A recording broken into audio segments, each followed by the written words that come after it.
everybody? I'm here with Alan Gonsenhauser, a marketing genius and owner of Demand Revenue's been in the CMO space for decades and can teach you anything you want to know about the marketing world. We're not going to start there, though.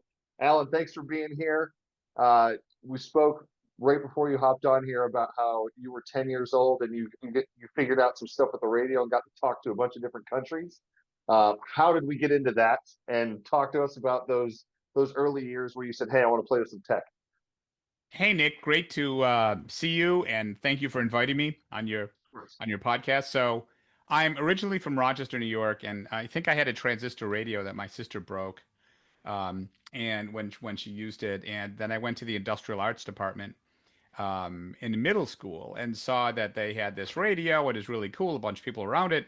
I was hearing people from Europe and all over the world, and I got interested. I got the bug. So I've been an amateur radio operator or ham radio operator since I was 10.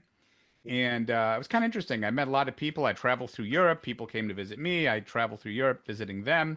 Always had a place to stay. And I've spoken at every country in the world. I used to speak with all the Russian Soviet Socialist republics when it was Okay. part of the Soviet Union. And Yeah. I even spoke with a number of times. And then I met King Hussein of Jordan when he came to have peace talks with Nixon. It's the first time I ever got on a plane when I was 14. Wow. Okay. So I met some interesting people, it kind of got me into technology, but it also got me into global culture. So I've always had an interest in global geography and cultures, and meeting people around the world. So that's what it helped me with from an Love early that. age. How did talk to me about 14-year-old shaking a king's hand? How did we end up there? And then, especially at 14 years old, how did we end up on like talking to him initially? 'Cause Well, that's it's awesome. like roulette. You don't know who's going to be on the radio, what frequency, at what time. Right. But I spoke to him a few times, and apparently I was the youngest person he'd ever spoken with in the States.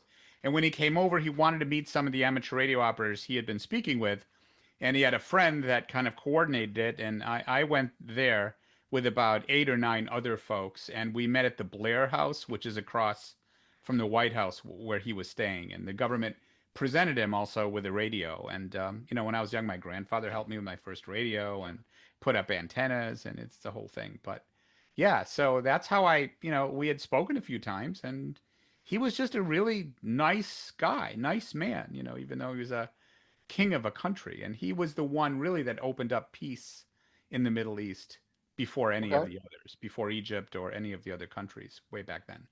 He died Nice. years ago, but his son is king now of Jordan. Okay. Now explain that to because I understand it. Explain the ham radio world.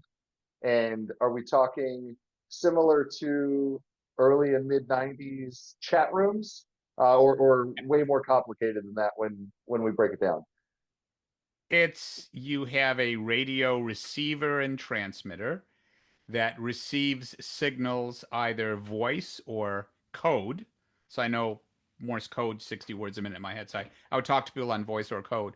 And then you have to have antennas, and you have to have antennas for different frequencies. So you put up different kinds of antennas, and the way you get long distance is through the ionosphere, or that part of our atmosphere that reflects radio waves. So you transmit, you never know who's going to be where when. So it's really interesting. And, if I look now, it can be, all over Europe or Asia, and different frequency bands are either good for the day or the night, not both. Or there's Okay. some that do both day and night.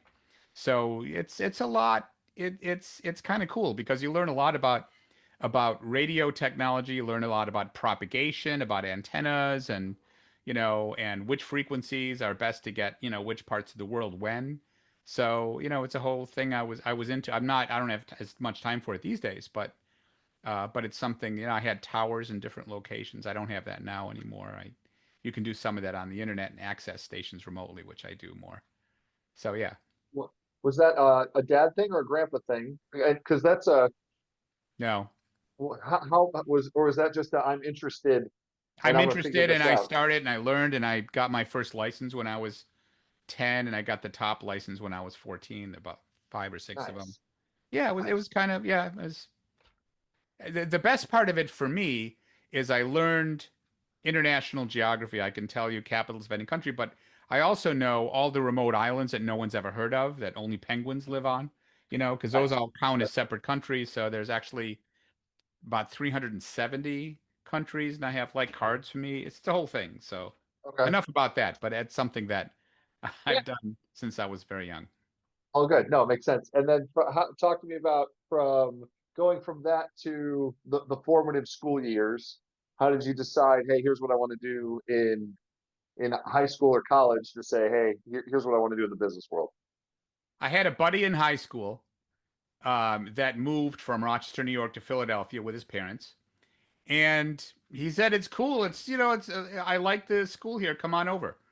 So I moved there. I went into business. It was just because I had a buddy that, and lived near them in West Philly and, went to Drexel University and my undergrad was in accounting and finance. And then they offered me to stay on and be a teaching assistant and pay my way through grad school.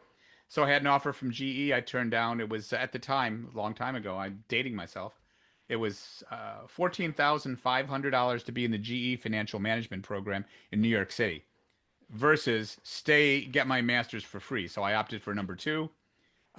Stayed. I was a teaching assistant, teaching finance and statistics while I was a grad student, graduated from there. And then I had an offer to interview with Xerox, which at Rochester, New York, which is my hometown. And I figured, Sure. well, get a free trip home.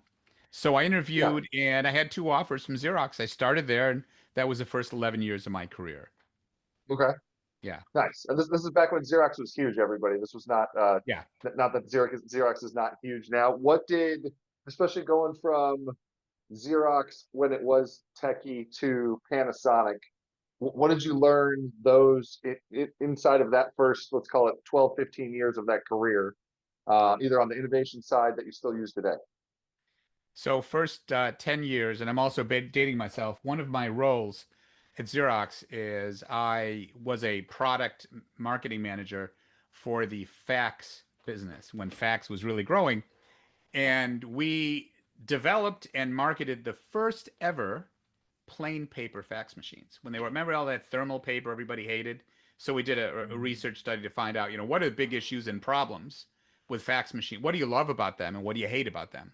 Everybody hated the paper. They loved confirmation, but they wanted to know that did it really confirm my doc? Because a lot of people were administrative aides wanting to make sure their job was done and their boss's document really reached the other side. So we created something called fax transmission guarantee, which had a reduced copy of the first page. You could see not only it was confirming, you could see which document it was confirming. And we Yeah. developed a thermal transfer engine where you could put cut sheet plain paper in there. So did that at Xerox. I was at Xerox, 11 years. And then I was recruited by Panasonic because they were looking to develop a plain paper fax machine using inkjet technology, using the HP engine, which would be much lower cost, lower end plain paper, and then something, upper end with laser. And so I joined them. We moved from Rochester to northern New Jersey. I learned that New Jersey actually is a nice state to live in. And Not we everybody. had our first daughter, built our first house, and I ran the fax business and the Panaboard business for. They were still calling themselves Matsushita Panasonic, which was great experience. It was like boot camp working with the Japanese. So I was there like 4 years until I got recruited again to something else and came to New England. Yeah. Talk about that a little bit. The boot camp, because that mentality of we're going to work does not it exists in very very few companies and in bits and pieces here in the US. Yeah. Was that a crazy culture shock going into that? Have you experienced It was, anything well, I prior to worked that? hard at Xerox and I also worked hard at Okay. Panasonic. But if you were a senior manager there, you had what were called shadows. So people who worked for you in your org chart, but kind of reported back to the factory. So I had one person, Yoji, who was like a bulldog. And I learned a lot from him. I learned how to do spreadsheets. I learned, PowerPoint, and I learned how to do, I would go to Japan 4 times a year for these merchandise meetings where we were recommending, what fax products and Panaboard, because I also had Panaboard, electronic whiteboards, Okay. products Right. should we design for the next few years. And so that was really interesting. It was really culturally interesting. Sure. Um, and I loved it, and I wasn't really looking to leave, but I was recruited by AT&T Capital in New England. They just, Yeah. acquired a company, and then that's when we moved to New England, and had my second daughter and built our second house. And I've Nice. been here How ever much? since. There you go. We're not moving. How much of that initial ham radio 10 to 14 culture side, like just talking to all of those people, helped when I'm going to Japan 4 times a year? And was that because if you took average American kid now at 14 or 18 and said, hey, you're going to go to Japan, like we're going to have crazy culture shock. How much of that initial ham radio cultural experience played into the travel side of everything else you did? And especially how was that at a younger age versus people that are like, hey, I'm now 35, 40, 50, I'm going to go travel. Um, like That how, really how good much did that help question. you? Really good question, Nick. That helped a lot. I've always been very good with other cultures to understand their cultures and be very sensitive to them. So it was really natural for me, and I love, other cultures. So, later on in my career, I worked for a Swiss company, and I'd go to Switzerland 4 times a year. Always very open, and learning of cultures anywhere in the world, and, Okay. what I've learned is people are pretty much the same anywhere. Yeah, we've got all these fights and all that, but if you speak to the Russians or anywhere in the old Soviet Union, you actually speak to the people. They have the Right. same concerns we have. They have to survive, they have to take care of their kids, they want to be safe. It's the Yeah, of governments that mess everything up, unfortunately. course. Yeah. Especially in today's, let's just call it the instant news, instant chaos Right. climate. Right. How much is there a way to do what you did 10 to 14 or 10 to like in the younger years for that generation, other than hey, go travel? Um, is there a way for them to do that and have that same understanding that way when they're not 30, 40 years old, they're like, oh, this is how it Yeah. is, and I've never been outside of whatever Chicago, Illinois, or Nashville, Tennessee, and I'm like, this is my worldview. Well, there still is amateur radio for that, but there's Okay. also the internet, and there's also chat rooms, and then you can speak to people all over the world. There are all kinds of mediums for folks to do that, but they have to have an interest. In generally, Americans are not that up on international geography. We're kind of insulated. Most Americans, um, don't know the difference between one country and another, or think it's in the wrong place.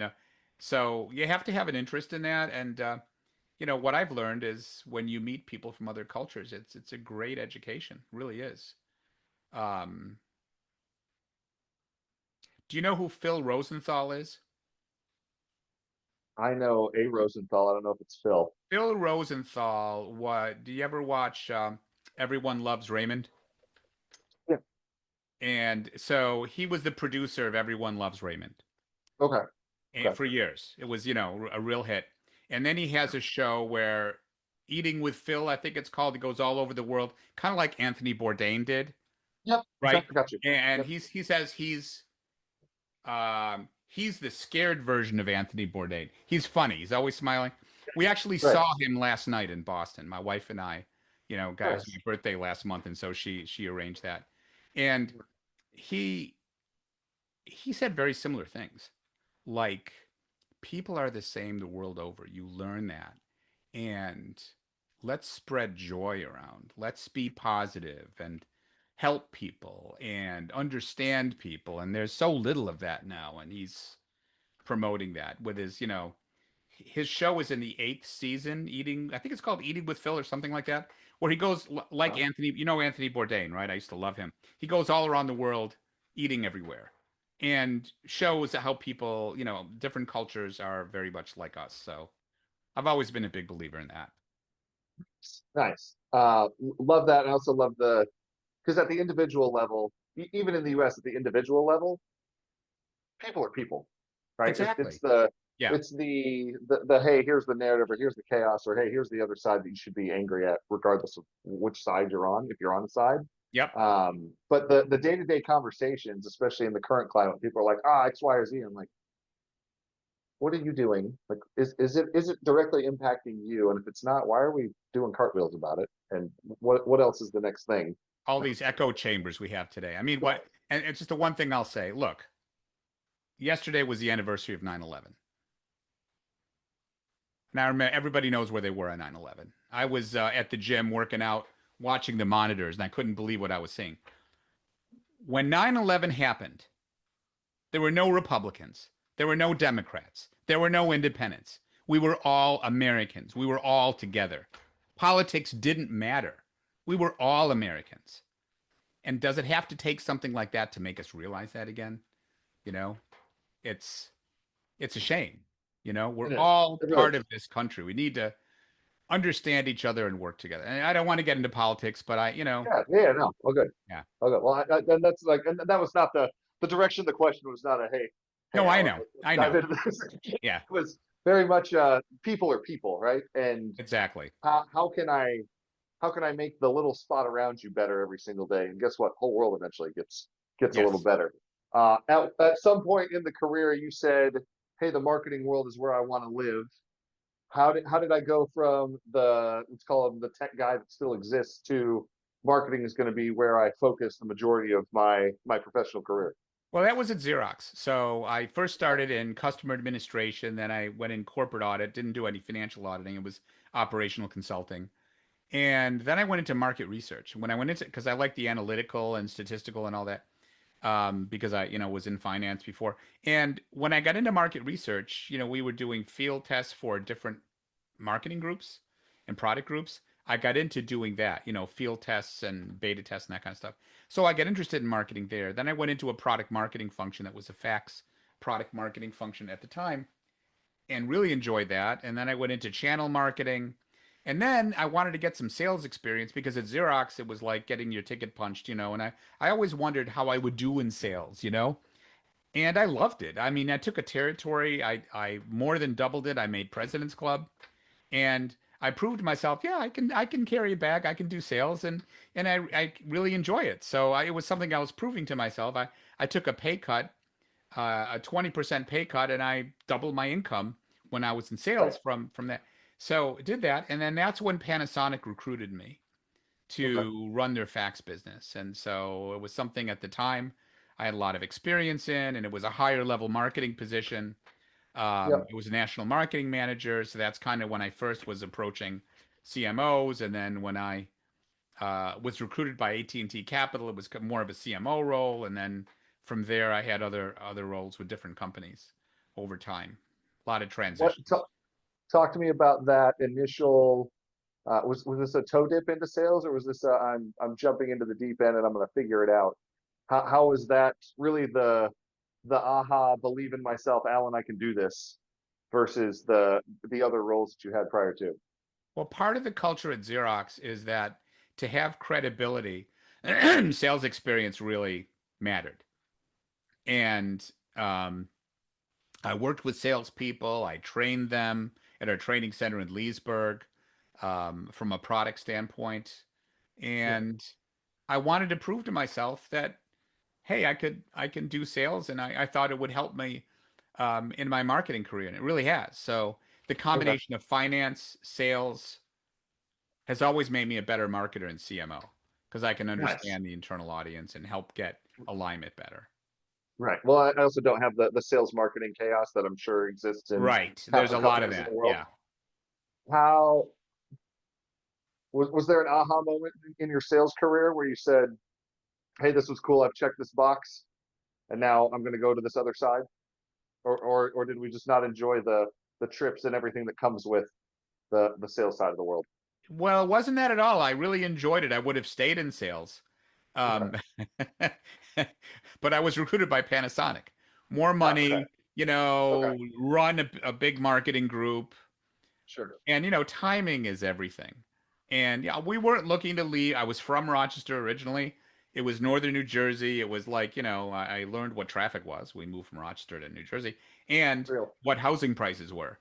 But Okay. coincidentally, at the time, I was interviewing with Panasonic, and I guess I can say this now. You never know what's going to happen in life, but I was interviewing with Panasonic, and a friend of my wife's called us from Rochester and said, "Hey, Xerox is having a reduction in force. Um, don't know, and part of it's voluntary." So I Yeah. got the offer from Panasonic, and I was going to take that job anyway. Yeah. I went back home and I signed up for the reduction in force. Um, Nice. and I remember at the time the head of the district goes, "Alan, you've got a wonderful career here. You're doing great in sales. Why?" I said, I just, I think it's time to try something different. Yeah. I tried to explain without explaining, Right. And Of so course. Yeah. I actually got the package and, Even better. then I I, moved to I'm, Panasonic. I'm, I've never I'm told start. anybody that before, but So awesome. I'm starting this new thing also. If you guys want to pay me on the way out, I'm perfectly here I'm for it. good with And that. Yeah. also, hey, Yeah. here you go. No, that's great. That's great. Um, so let's go from that world into the GE world because I've worked I worked in the manufacturing world with a couple ex-GE people. Was there a huge difference just systems wise or culture wise from the Xerox to Panasonic to starting your time with GE Well, there were a as the couple CMO there? things actually. G three times is a charm. I had a second opportunity to Okay. work for GE when I left AT&T Capital Okay. and another leasing company. I had an opportunity to work for GE Capital, and instead I went to a startup, a 6-year-old startup, because I wanted to get some startup experience. Kind of like going to sales, I wanted to get some startup experience. So I went to this company, Salience, that was um, and it was a great offer from GE too. I would have liked the person I would have worked with, but that was the toughest decision in my career. Go with GE or go with this startup, riskier. And we were a sales outsourcing company. We built and ran dedicated sales forces for Fortune 100 companies. And so it was great Nice. experience. Unfortunately, well, we worked a lot with AT&T. We worked a lot with other, insurance companies. Our largest client became Enron. So when Enron blew up, it blew up the company. So, but I wouldn't trade the experience for anything. So, and then Right. I had some Right. For other sure. Okay. transitions um, Yeah. in my career. So, yeah, no, I've had, a number of transitions that I've always learned from them. And Sure. then but GE, I joined a division of GE that was an acquisition of a healthcare financing company. And so I was VP of marketing, CMO for that company. So that was interesting. I learned about the dental space. Later in my career, I joined a company called Straumann, which is the largest dental implant company, Nice. and they're out of Basel, Switzerland. So I would go to Switzerland quarterly, which I loved also. Another great Okay. cultural experience. It's a Right. beautiful country. Right. Um, yeah, I love For traveling and different. Yeah. for that decision, it's how did I make looking back, hey, this was the biggest decision or the hardest decision I made in my career. How did you choose? Was that a bet on upside and a bet on you? Or were there other factors that came into, hey, I'm not going to GE, which was still well established then, to brand new startup? It was a bet on upside on what the opportunities Okay. would be with, equity in a startup, and I never had that before. And it Okay. was kind of like sales. I wanted to see, how that was, and I got it out of my system. Um, but it was no, it was a great opportunity. All my opportunities I've always ended up in a better place, and more experience along the way. And you never know. It's good to be flexible, especially now. Lifetime employment is a thing of the past. It's just Right. different, Right. and That I think doesn't exist unless you're running it. And then sure, like is it exactly, something you want to yeah. keep or not? How did, especially as a vendor of Enron, for everybody listening, if you don't know the Enron story, please go look it up. There's a history of we were the greatest, quote greatest company in the world, and then we were bankrupt shortly thereafter. But as a vendor, as a vendor, what was that like? Especially as you're seeing the fall from grace over the course of less than 3 months. Was that a we wake up one day and hey, this is no longer a thing? Pretty much. I mean, we built a huge sales force for Enron that were Okay, selling energy contracts, and no one had a right, clue all of the corruption and everything there. So it sure. hit the media, and Enron went bankrupt, and all their big suppliers like us, they wouldn't pay, and it was done. So very soon after that, the company went bankrupt. What did talk to me about that startup environment, the roll the sleeves up? Was there, especially as you started your own thing, what what did you learn there that you took into demand revenue as you got it going? Well, at that company, and I had a few stops after that, but at that startup company, that was at the beginning of the search engine marketing and pay per click and all that. It was, I worked with a company called iProspect that was at the very beginning of internet marketing and digital marketing. And we were a small company competing with some big companies. And so I used that as a strategy to dominate the search engines. And at that time, it wasn't just Google and Bing and, very few. There were like, Alta Vista and there were like 15 search engines you had to rank on. But that Right. became our best source of leads. And we would, run circles around our competitors. Plus, Yeah. the early days of digital marketing, there was this Danish company that I found that was called Visitor Name, not Visitor Names, but visitorname.com, that would do a reverse IP lookup.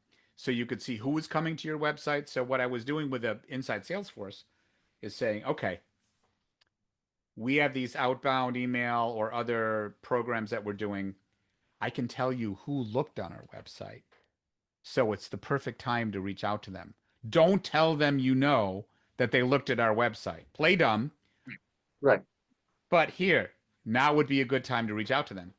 And that was way before, intent information got, in 6 cents and all that, but it was really effective way of, so I learned that there, being scrappy. Well, and that's equivalent to essentially red receipts on an email campaign now, where, hey, I know Alan opened my email at 2 o'clock today, so hey, guess what, sales guy? Hey, what's up, Alan? It's Nick. And, Right. and we're talking about whatever the thing is. Um, I mean, I'm a what? solopreneur and I have that on my site too. I can Right, watch how right, people navigate through the site and I can, not everybody, but I can see a lot of the folks or companies nice, come to my site. nice. At what point did you say, hey, it's been cool working for everybody else. I'm gonna venture out on my own and get going? So that was in February of 2021. So I had been a CMO 7 times. I joined a company called Serious Decisions, which was a go-to-market advisory firm for the marketing, sales, and product functions. And Right, I had two roles there. I was mentoring, coaching, advising chief marketing officers and marketing leaders, helping them not make all the same mistakes I've made my whole career. So I enjoyed sure, that being on the other okay, side. And because I had a pretty good background in healthcare, I was responsible for all of their healthcare segments globally. So I worked with all the sales nice, teams and turned healthcare into our fastest growth segments and best retention. Really enjoyed that because I'm very entrepreneurial. Um, and then we were acquired by Forrester, and I stayed on 2 years, but the culture was very different, and they wanted right, analysts basically to create content all the time. And for me, that would be like kind of watching paint dry. So, it wasn't as much okay. of a fit for me. So I left in February of 2021, and I Okay. couldn't believe it. But within a few weeks, I was busy 5 days a week with my own company. That's when I started Demand Revenue. And And then was that prior relationships saying, hey guys, I'm out on my own now? Or was that, hey, people knew you and were, hey, I'm a marketing agency, so hey, I'm gonna fill my own pipeline and go. so I left at the end of February 2021, and I hadn't really networked with many people yet. I figured it's going to be maybe 18 months till I find another CMO role. But a couple things happened. So the first thing that happened is I saw that one of my past clients, a company called Precisely, and the CMO there um, rebranded from SyncSort to Precisely and tweeted it out. And I said, Okay. Kevin, that's a great name. Congratulations. He goes, Alan, can we talk? I said, sure. Would you be interested in doing some consulting? I said, well, I just left Forrester a couple of weeks ago. I haven't even updated my resume yet, but I'd love to work with you again. That's the first thing that happened. Nice. Okay. The second thing that happened from a totally different part of my network, someone I had been networking with for years, and I helped him once get a job. He said, hey, an old boss of mine is helping this health IT company. I know you have a lot of experience there with their sales. They're looking for someone to help them with their marketing. Will you talk to them? Sure. Yeah. So I spoke with the private equity firm that owns them and a couple of people there and the C-suite. So what happened now, and this is just cosmic luck. I was so lucky. So I started with Precisely on April 1st, 2021, just a few weeks after I left Forrester. And I did 3 quarterly projects. getting sales and marketing on the same page, go to market transformation, improving their customer experience, and so Yep. that started on April 1st. The also nThrive, which is now FinThrive, which is a 500 million or 600 million revenue cycle management company in health IT. I also started there on the same day, April 1st. Um, I guess it was double April Fools, and Yeah. as their interim Surprise. CMO. Okay. The coincidence was both of these companies, Precisely and nThrive, now FinThrive, were owned by the same private equity firm. Total coincidence. Came from Nice. different parts Okay. of my network, and now I've worked with 6 Clear Lake Capital portfolio companies over the last 4.5 years, and they co-invest with Nice. some others. So that's how I got started. Working with private equity portfolio company. It was just serendipity. It's just you never know. For And sure. yeah, How much of that was the I'm leaving Forrester, your normal, hey, 2 weeks, I'm betting on myself thing, or was that like a mutual, hey, here you go. So I've got friends in my network that are holding on to whatever the day-to-day job is, and then like starting to build out their own thing. And as soon as the let go happened, and hey, I'm going to go bet on myself happened, same thing. Things are no, coming I, their I way didn't do quickly. anything in advance at all. Nothing in Okay. advance. Okay. I was surprised. It was a reduction in force. Okay. And Gotcha. Forrester, they've had a lot of issues, and that was their first riff Yeah. that I got caught Okay. in. I thought, it would Yeah. take another year or something to get another CMO role. Things just happened like within Ready to weeks. rock. I hadn't even started Nice. networking yet. I didn't even update in my resume yet. It's just it Well, was I we, was we, did just we have a domain and a dream at that point, or did we even have did we even know what we were calling it two I weeks later? yes, I had the domain since 2003, but my website looked like shit. Okay. It was Sure. terrible. Okay. It was Okay. terrible. Makes sense. Okay. So I actually, with my CMO role at FinThrive, after I left, the creative director, who was wonderful, helped me, with a creative to my website, and Okay. so I improved on it, Nice. kept putting more there. I think after the first year and a half, I made it much better. But Nice. originally, I had the domain, I had the name, but I had never It done was that just it much was with just it. sitting there. We haven't done anything with it. It's just Right. we're just paying registration fees every year, and you're like, if I ever need this, it's here. Go. Yes. Yes. Got it. Okay. And then, especially here over the last four, especially we don't have to talk private equity world, but what are you seeing top like two or three things business owners always screw up or marketing guys and gals screw up?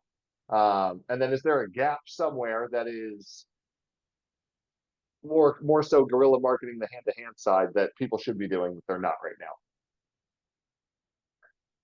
I've seen this for years and I've helped countless companies through this. A lot of companies fall down on alignment, getting marketing, sales, product, customer success on the same page. Yeah. And that involves, number one, picking your ideal customer profile.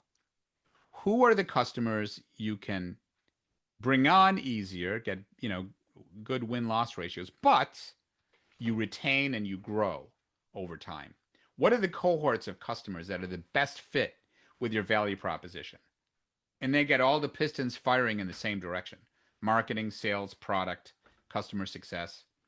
And I've done a lot of that. Go to market um, alignment is big, and picking the right ICP, making those decisions, and deciding what you're not going to do, and Right, having right, a business strategy and annual planning process that brings all of the functions into alignment is really important. Um, as companies grow and they do a lot of mergers and acquisitions, M&A, they bring on tech debt and different cultures, and have, as the companies get bigger, they have different kind of issues. A lot of right, dirty data, right. a lot of Of course, filthy data, you know, and have to make that a thing to clean it up. And if you're working on dirty data, you know, garbage in, garbage out. So that's another, of and course. marketing has changed a lot, and everybody thinks they know marketing.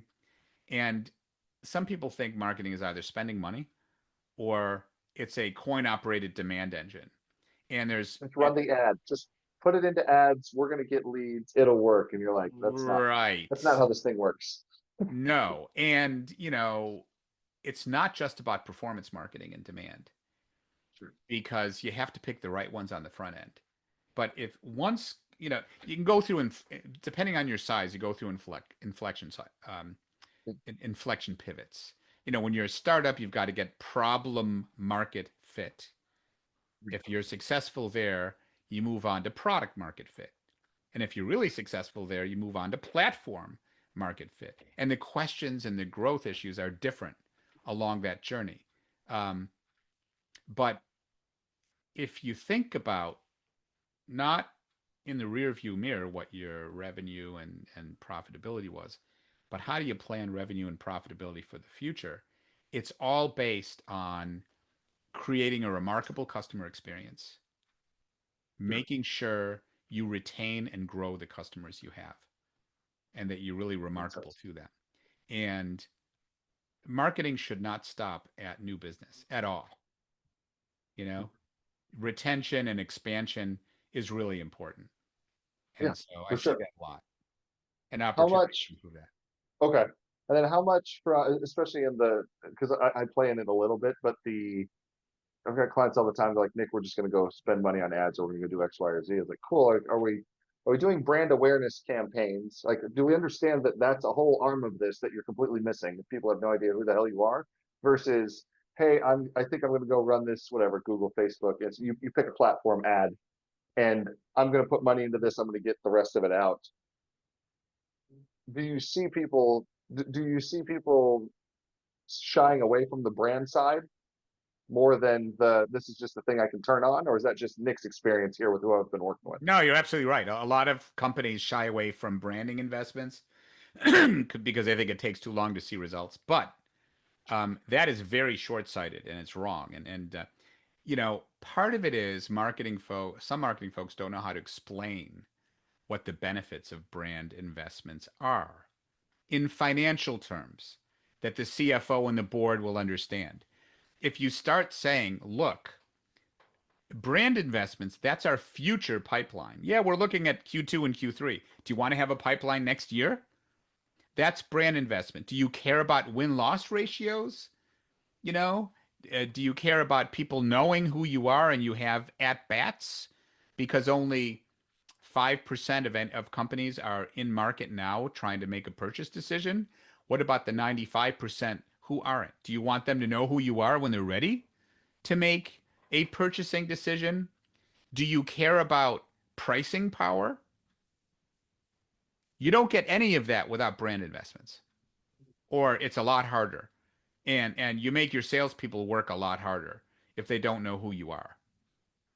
Well, So, and now, especially if that front end's not dialed, now I don't have any brand awareness, and I'm just selling to whoever so that I can keep the lights on. Versus hey, here's the bucket of people we're going to work with.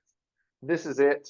We're going to go right, find whatever the list or the people. Also, like if they don't know who we are, they're not buying on the first go around anyway. They just need to know, hey, right. Alan exists. Cool. What else? And then jump in. How if I am that marketer, how am I explaining that to the CFO or the powers that be, especially when they're looking for, hey Nick, can I get a return on this?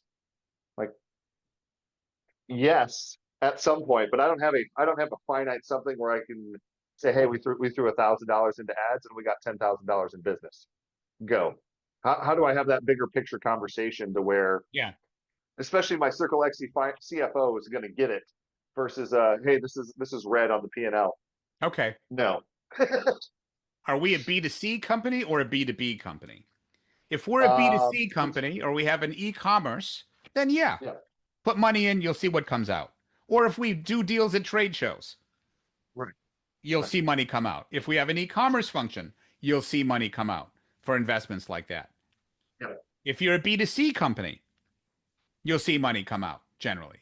If you're a B2B company or B2B2C, there's more complexity.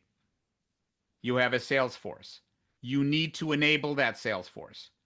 There's data that shows, I have data that, C-suites, any of the C-suite, CFO, CHRO, it doesn't matter, CEO, yeah. if they don't know who you are, you're not going to be on the short list.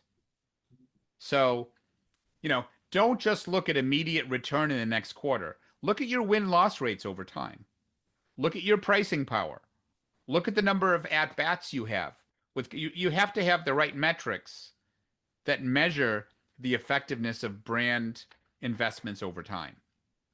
And don't expect it in the first couple quarters. Right. But if you Yeah, think this you is cannot this, do brand investments, then where's the pipeline coming from next year? Alan, we just do word of mouth and it works. Until it There you doesn't, go. you don't have a business. Yeah. That's how I get most of mine from is word of mouth and networking. So, but Sure, I'm a solopreneur, sure. so that, yeah. Right. No, makes well, you are all of it. You are not this giant enterprise conglomerate that's like, hey, I've got these seven arms. Let's get them all aligned. Yeah. I No, mean, if I had any alignment problems, I'd be very conflicted. this is not working. Let me put the other hat on. Quick, what are we doing? Yeah, right, exactly. In the private equity world, let's sit in there for a second because I've seen it time and time again, especially in the home services space, where private equity comes in and we try and do the tech private equity play, right? Where like we just increase prices, customer service goes to shit, and then we wonder why the painting or the roof or the paving or the whatever the thing is, like they're not buying from us now, Nick. Well, no shit. How you talked customer success being on the same page there, how your successful PE world, how do they come in and have the PE thing work properly in the home services space versus trying the tech play?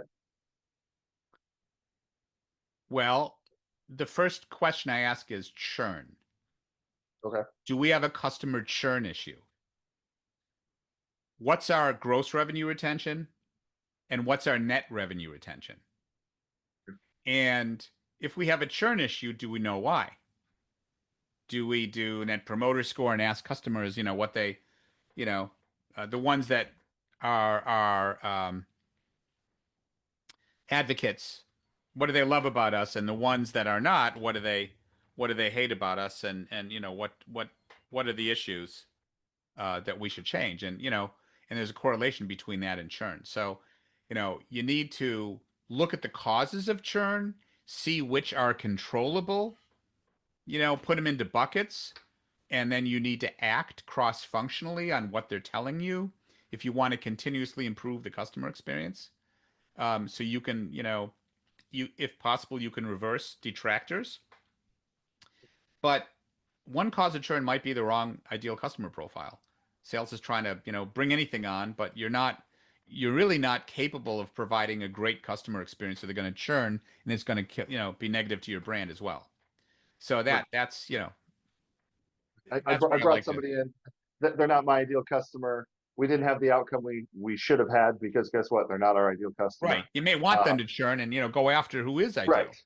right, Or right. if your product, you have a product issue or a support issue or whatever it is, you need to know. I mean, that can help your growth more than anything else if you've got a churn issue. It'll kill all your Um, new business efforts. You'll bring on, but then you'll lose them again. It's like right, yeah. right. Well, and now especially if we're looking at client acquisition costs, like why? Why would I go spend all this time, money, resource for somebody who's going to have a shitty outcome anyway? Exactly. Versus, hey, like I can spend that same time on, even if that one takes a little longer. Cool, they're here, and if my cost up front's better, it's a little more fine. They're here with us for a year, 2 years, 3 years, and Yeah. that makes sense. Look at your lifetime value to customer acquisition cost. Yep. It's a financial thing. You can do that by just looking at the churn and one of the blogs on my website explains how to calculate that. Okay. Nice. Yeah. Nice. Let's go there for a second. Is it demandrevenue.com or is the It's blog site separate? it's demandrevenue.com is my website. And if you go to Okay. resources, one of the links we may change what it's called blogs now. We may change it to um, private equity something, but yeah. But there's a section where I have That's all my blogs on there. okay. Cool. Because I'll link that. I'll link that in the show notes. That way everybody can be like, hey, go here, check it out, and we'll pull all that after. From a seeing the way marketing's changed just over the course of the last 10. Other than that alignment, is there something else that people are missing grossly that you see day in, day out? Yeah, you want to know, especially with bigger complex deals, you've got buying committees. So if you don't know when people are crowding your website, multiple people from the same company, you're missing the boat because that's a real buying signal. You have to have the triggers or buying signal. If they're crowding your website or your competitors, they're most likely looking for a product from you or one of your competitors. So it's really helpful to have intent information that tells you when those things are happening, that gives you those triggers, and then you can reach out so you'll know what they because only 5% of companies are buying at any one time. Nurturing them when they're not buying, but then knowing which ones are buying is important. And not all companies have that capability yet, but it's an important one to No. have in this environment. Makes sense. And then especially with the legislation changes here over the last 24, 36 months, especially when it comes to email, data, SMS, have you seen huge impact there, just on the opt-in side? Especially here in 25, like if I'm punching any of my personal info into a website, my assumption is I'm getting something immediately or a hey Nick, thanks so much, on the front end. How much has that impacted the businesses you've worked with, as things have changed on that end? People don't like to put information in until they're ready. So if you gate a lot of content on your website, you can do that, but the chances people aren't going to see it. So if you like your content, you want people to see it, unless it's a webinar you're inviting them to or something very, very high value, don't gate it. You can gate it, but if you gate it, they probably won't see it. By the way, You're my not gonna get blog, anything it's out of it. demandrevenue.com/our-blog is the, Got it. Okay. well, yeah. I will make sure that we get that in here and make it happen. But don't gatekeep anything unless I'm doing whether it's live or recorded webinar to solve a specific thing Right. is the Allen advice, because and that's much more of a brand, who are these people, so that I can go see it before I opt into whatever the thing is. Is that off or is that correct? Yeah, well, if it's a trial, let's say, or if it's a webinar that you need to have the link to join the webinar, then you'll need to put your email in. But if it's just getting Right. content, unless it's really high value that everybody wants. But in general, if you ask people for their email, they're not going to give it because they don't want to be bothered, and they may never see the content you so want them to see. So just be careful with that and see how you can Okay. get intent information so you know who's coming to your website. So you can kind of match up. Like I was talking before, early on, seeing that and matching it up with outbound and inbound activities can be very valuable. So when you're actually, if people are actually interested enough to come to your website. Makes sense. Yeah. Makes sense. For for you, who is the most ideal client for Alan, that you've seen? And then do I have a super success story where we took the marketing world and exploded it for either your PEs or any of your other clients? I love mentoring chief marketing officers and marketing leaders, VPs of marketing. So and their teams. So that's something I really enjoy. I've done it with not just healthcare, but all different kinds of segments. I do a lot in SaaS software, enterprise software, professional services, and health tech, medical, dental device are kind of the markets. Generally work with bigger companies, but not exclusively. I was interim CMO for one company that was 1 million in ARR, company called Linus Health. But the rest have been kind of north of 200 million. I mean, bigger companies that are private equity owned. Um, One success story I mentioned before, FinThrive, that I started. And it's funny, a lot of my clients are coming back now with other projects, which is cool. So at least they like something. Um, but with It's FinThrive, working. yeah, I started as the interim CMO. I was the interim CMO for 6 months. That was the second one after with Precisely that I started on April 1st when I first started my own business. And it was funny. The CMO they hired was a past mentee of mine from Serious Decisions when she was at another company. So we go, oh, Cheryl, Nice. oh, really, Alan, So Cheryl. I stayed on another 14 months as her mentor and coach, and then I started working with the chief customer officer as well, helping Nice. with some projects there. So I was able to start a lot of initiatives that I helped Yeah, Cheryl go further and implement, like the organization design and financial models I put together, and customer success, a whole bunch of things that when I was interim I started, and I was able to right, pass to Cheryl, but not just pass it to her and bring her up to speed, but help her be successful. right, That's what I right. love to No, do. that's Yeah. awesome.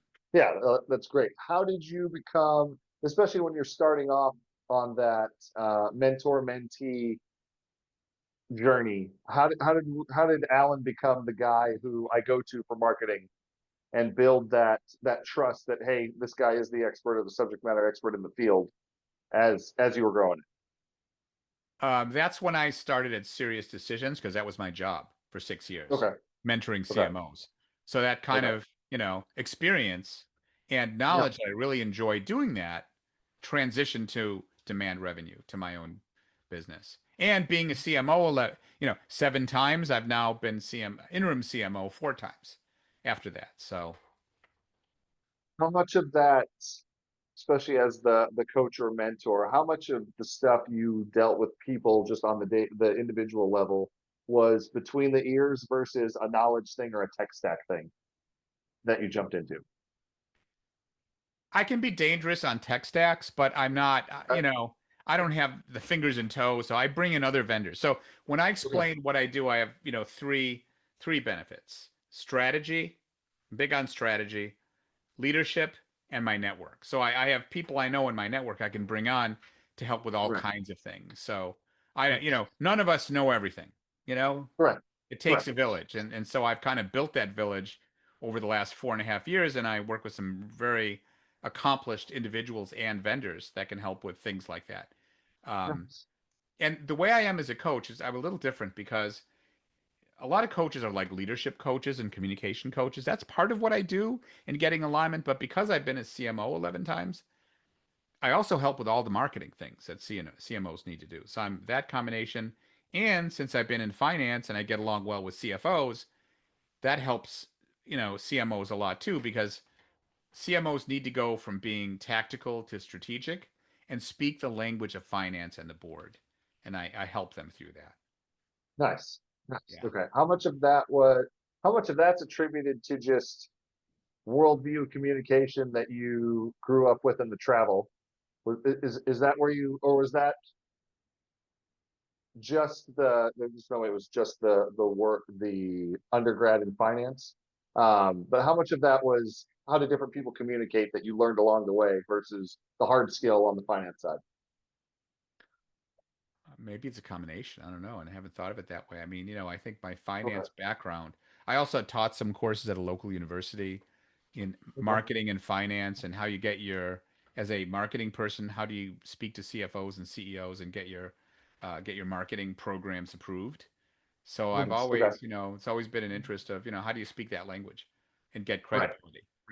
I, Well, but my, I would just add that, I believe that CMOs need to be business managers, great on go-to-market alignment, conveners in chief, sometimes chief customer officers, and they need to view themselves as a general manager, not just, you know, head of the marketing department, but a general manager that helps companies grow and be profitable.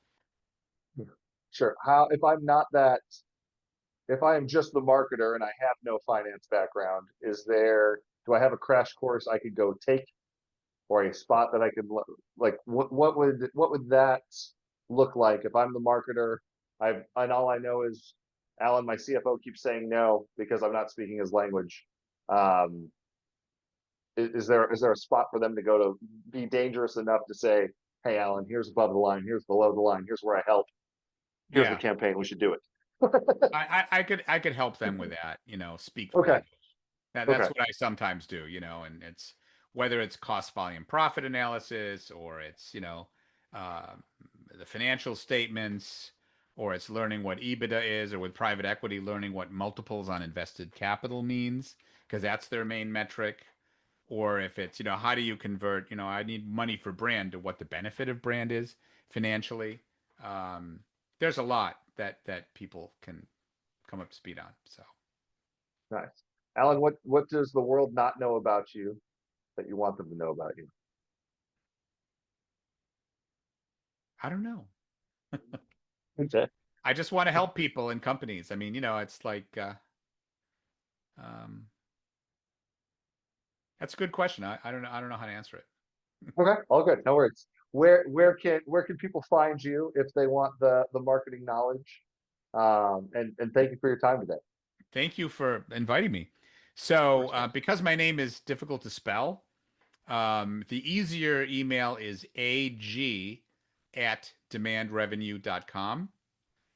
Or just go to demandrevenue.com. There's a link to have a, conversation. I'm easy to Okay, find. Yeah. all good. All good. Alan, thank you for your time. Thank you for telling your story. Thank you, Nick. Everybody go check out the notes because your email and your website will be in there. And thanks so much for the time, man. We'll talk soon. Thank you, Nick. Appreciate it. Great. Thank you.